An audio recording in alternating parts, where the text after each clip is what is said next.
समय व्यतीत होता था। बच्चे बड़े हुए, विवाह इत्यादि संपन्न हुए, परिवार और बड़ा हो चुका था, पोते पोतियां हो चुके थे।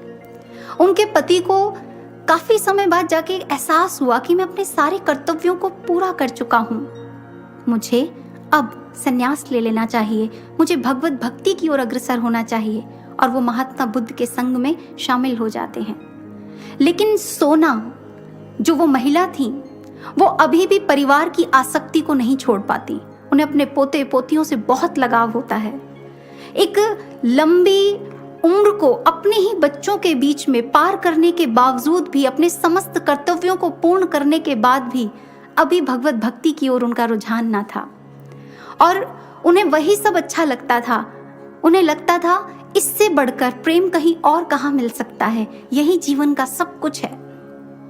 लेकिन समय जैसे जैसे आगे बढ़ा, 10 संतानों के बीच में संपत्ति का बंटवारा हुआ और जो वो माँ थी, बुजुर्ग होने चली थी।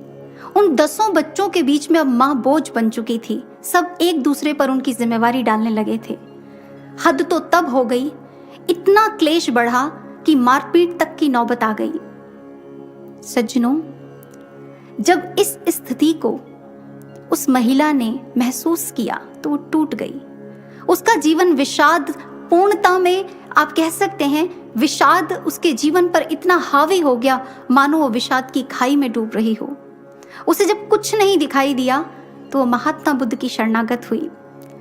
जहां वो अपने भाग्य को कोसा करती थी, जहां उसे लगता था कि मेरे जीवन में कुछ भी नहीं है, मैंने अपना जीवन बर्बाद कर दिया, मैंने अपने जीवन में पाया क्या।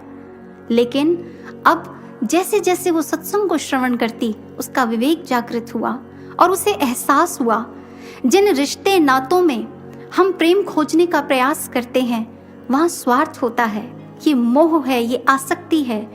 अगर निष्काम प्रेम इन परिवार के संबंधों का आधार हो तो शायद स्वर्ग से बढ़कर वो परिवार हो। लेकिन संसार में मोह, आसक्ति, स्वार्थ, यही रिश्तों का आधार हुआ करता है।